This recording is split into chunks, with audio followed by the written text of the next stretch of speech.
Play number 4, The Misery of Hope. Phil is played by Chris Carmiel. Damone by Jean-Paul Lavoisier. Angela by Patricia Canale. A very depressed-looking young man, Phil, sits on his living room couch in his pajamas. He's got a phone in one hand and a bottle of antidepressants in the other. He's in the midst of a conversation that isn't going very well. Please, Mary, don't say we're not good together. We are good together, and we're just getting started.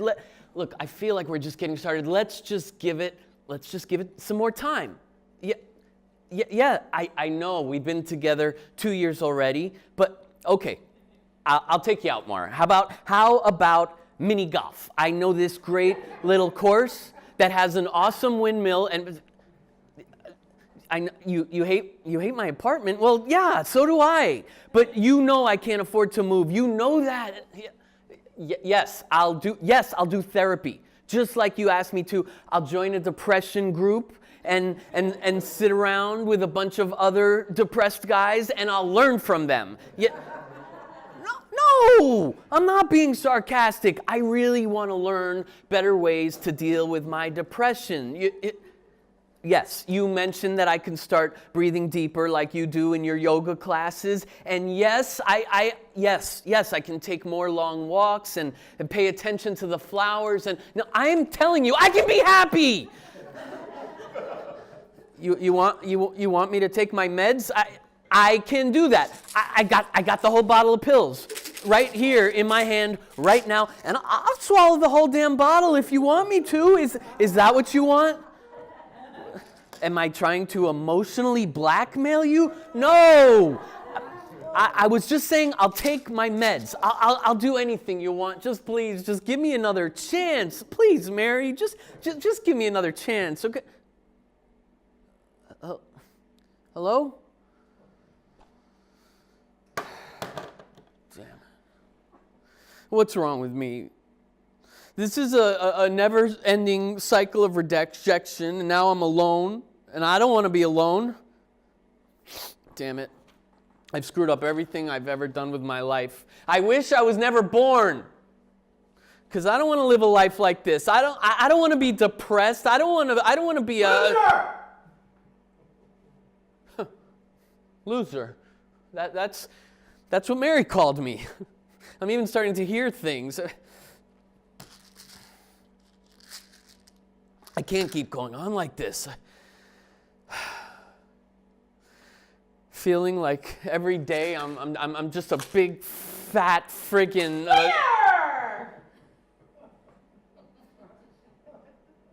Now I'm hearing things in stereo.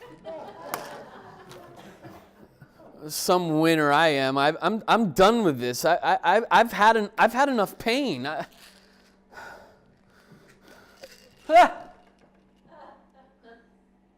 Who the hell are you? Well, it's funny you should use the word hell in that sentence. What in heaven's name is going on here? Funny you should use the word heaven in that sentence. Angela? Damone. I don't understand. Who are you two? Well, he's a bright one. Why don't you give him a break? This kid's obviously depressed. Don't worry, sweetie. I've come to help you. Me too. Help me with what? Do you recall the part about wishing you were never born? Yes, and then you guys showed up. Hold it a minute. I got it now. This is just like that scene in that movie they play every year at Christmas, where Jimmy Stewart said those exact same words just before he jumped off the bridge. My favorite movie ever. It's why I volunteered for the job. At least that guy had the courage to jump. So, what have you got here on the table? Ooh, enough with the small talk. Let's get on with it. Don't rush the kid. He needs more time to think about some of his other choices. What other choices? This is his last and best choice. Let's just help him finish what he started, Angela. We can both go home early tonight. Hey, slow it down, Damone. He's vulnerable. He's thinking about a permanent solution to a temporary problem. You're just a young man. You've got a lot of life to live, sweetheart. Oh, please, stop with the Pepsi commercial. And if you want to talk about a young man who's got a lot of life to live, let's talk about his kid brother, who had $1 million in his pocket by the time he turned 21. Now that's a kid with a whole lot of life to live. He's right. You know, my brother blew out the 21 candles on his cake and promptly blew off our relationship from that day forward. How do you know about my brother? Is this guy for real? We both know about you, Phil. Your mother, God rest her soul, was a saint. Your father, to put it mildly, was a real dick. Language, Angela. Eat me, Damone. Your father was an angry man who took out all his anger on you and your family. It's part of the reason you see yourself as a loser. Well, thank you, Dr. Phil. No, that was good. I hadn't even thought of it like that. Well, thank goodness for this rush of insight you've had in the closing moments of your life. What's next, a deathbed confessional? Let's move on already! But man, you're really in a rush. I mean, geez, I've never even had one person take an interest in me, and now I have two. I mean, can we just take our time with this? Sure we can, little buddy. Time is all we have, so why don't you put your pills back in your bottle while we talk to you a little bit here, and like you said, there's no rush. Have you got any hot Cheetos? No. But I got some pistachio nuts in the bowl over there. Pistachios? Skip it. How about a beer? Coors Light is preferable as I'm watching my weight. Watching your weight? Do you have any idea how many calories are in a beer? Hey, Damone, nobody's asking you to count my calories. So, you got that beer, Philly? Yeah, he's got a point, Angela. I mean, from the looks of things, we could both stand to eat a little bit healthier, but, I mean, meanwhile, Damone, he looks buff. Buff? You know, I flex these two arms of mine. It's like I'm giving somebody the 21-gun salute. and you really know how to dress. The ties from Trump's collection. Yeah. And your voice, I mean, it's so deep and rich. It's almost like I'm listening to James Earl Jones in Star Wars. On the wings of leap. I am your father. That was a great movie. You see how we're bonding over here? Yeah, sure, but I also see that Damone looks good, sounds good, and I'm thinking he probably knows his way around the ladies. Around the ladies? You know, I got right up to him, Phil. There's hardly one that can resist my subtle charms. Subtle? Yeah, like a freight train. Yeah, but hey, no offense, Angela, but I could sure use a friend who knows his way around the ladies. Hey, I know my way around the ladies. Because I'm a lady, in case you hadn't noticed here, and so I know how women think. But Damone seems like a guy I can trust, you know, hang out with. Of course you can. For a little while. Yeah, I mean, don't take it personal, Angela, but I'm probably looking for like a father figure.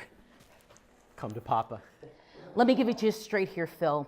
A snake oil salesman will always dress well. They always want to look good, sound good, so they can sell you their cheesy product. Take my word on this. You don't want anything this cheeseball's selling. Would I steer you wrong, buddy? Now, if you take a look at me, Phil, I'm the real deal. And I've come here tonight to tell you that things will get better if you just hang in there. Oh, quit blowing smoke up this guy's butt. Let him be done with his crappy life already. He's right, Angela. I've got nothing to live for. That's false. You've got a job. That I hate. In this downturned economy, one's fortunate to have This man any sells job. timeshares in Guatemala. Ooh, that's a shitty job. Don't you have some kind of language code that you have to abide by? Hey, decode this, Damone. Damone's right. I mean, things really suck right now. I'm lonely. I'm depressed. I'm barely surviving on my paycheck. But you've got a job. Remember that, Philly boy? You've got a job. The phone rings loudly. It's after midnight. I mean, hello? I'm fired? Had a job, Angela. That was low, man. You just kicked this kid in his ass when he was already holding his nutsack. Now I'm jobless, depressed, and lonely. Oh my God, this is bad. Not true. This is horrible. And this is the time where most people in your position just clock out. And I'm here for you, Philip, You're here for me? to help you punch out your card. Phil, it's time you start looking for the silver lining in the cloud formations here. What silver lining? What are you talking about? Okay, first of all, you hated that job. It was beneath you. Don't sell the kid a hamburger helper and call it filet mignon. He has every right to die with some dignity. How about trying to live with a little dignity? And I have some great ideas about how to do that, which I'd like to share with my new friend. SOS. SOS? Same old soup. She just reheats it. Don't you ever change it up? Hey, if it ain't broke, then I don't have to fix it. Oh, please. Okay, this is where she goes into her tired old propaganda pitch about how you should just look on the bright side of that debacle that has become your life. And then she'll try to convince you that the glass is really half full if you just hold it up to the right light. And worst of all, she's gonna finish it up. Get this. There's a blessing in disguise if you just look for it. Come on, Philip! You've heard these corny, hackneyed cliches all your life, and you've lived enough life to know that they mean nothing to a smart guy like you. Ignore him, Phil. Every day is a new day. Another chance to live and laugh, love. Another cliche. You live in hope, you die in despair. And another. You look up the word corny in the dictionary, you'll find a picture of Angela's face right next to it. Yeah, and if you look up pretty boy, chiseled chin, Adonis. Ah! Ha! Your true feelings about me come out! Enough! Okay, enough with words. I've prepared a song that I'd like to sing for you now, Philly boy. You will not sing The Sun Will Come Out Tomorrow. Oh, yes, I will. It's a beautiful song filled with hope. Then don't sing it. I don't have any hope for a brighter tomorrow. But why, Phil? You're seriously gonna ask me that question? I'd like to answer that one for you, Phil. Angela, you don't get it, do you? This man had dreams. Dreams of what he was to accomplish with his time here on earth. But the world has conspired against him and take this man's dreams and smash him over the head with them. His dreams now sit in a pet store window like some homeless puppy just barking at him. Day after day, year after year, taunting him about what might have been. Barking like a homeless puppy in a window. Interesting visual there, Damone. That's right. All his dreams have come to nothing but a pile of ashes. And to his credit, he's come to understand that it's better to choose to die a quick and relatively painless death rather than keep on living a slow and painful life. You must not listen to him. You must keep hope alive. Keep hope alive. It's a bit desperate, don't you think? Keep hope alive. Keep hope alive. Keep hope alive. Angela, stop chanting. I've been doing that my entire life, and where's it gotten me? I'll take that question too, Phil. Nowhere. You've been forever hoping but never realizing your dreams. Who wants to live that kind of miserable life? You're right, Damone. It's like I've been living my entire life with the misery of hope.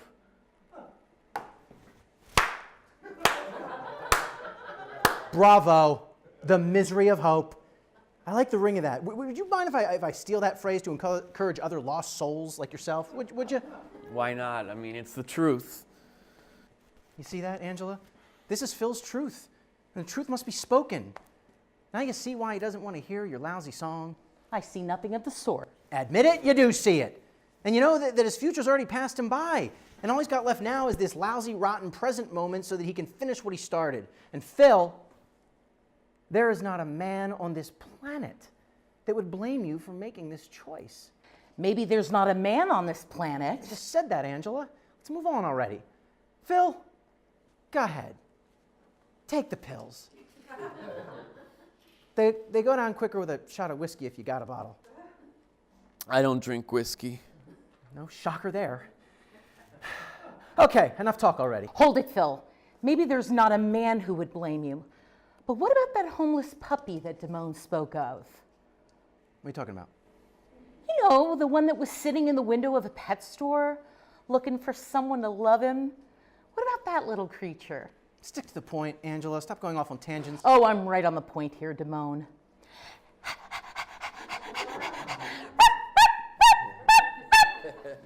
What are you doing? Hey, little buddy, Do you remember that homeless puppy that was sitting in the pet store window and he was barking at you?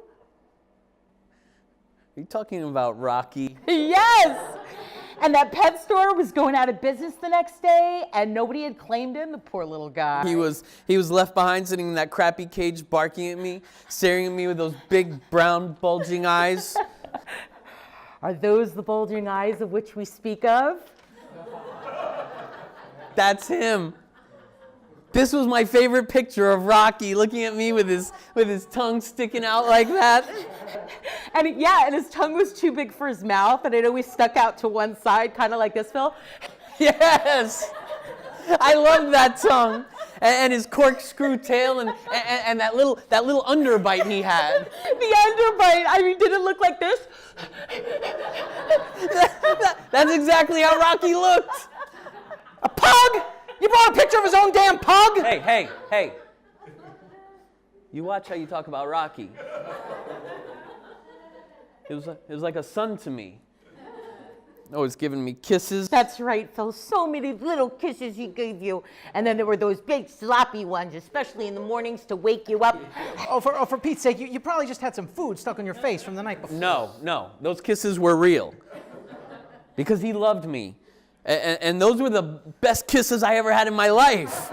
From your sloppy, smelly dog? How pathetic is that? You just don't get it, Damone, do you? Rocky gave this boy unconditional love. It didn't matter if he was broke or working a crappy job or living like a couch potato. Yeah, you're right. I mean, he just loved me for who I was, and all he wanted back from me was to hold him, feed him, and give him belly scratches. Yeah. Belly scratches. This is ridiculous. Let's get back to your miserable life, your hopeless future. Skip the sentimental bullcrap with your ugly mutt. What? What did you call Rocky? Oh, give me a break. I mean, look at this picture. Anybody would tell you that this face, it's just with the tongue and the eyes, the underbite, is so ugly. Finish his sentence, Phil. Rocky was so ugly that... He was beautiful. And he was my angel. Yes, he was. And Rocky's spirit is still with us today because the memory of him has not died, and it never will.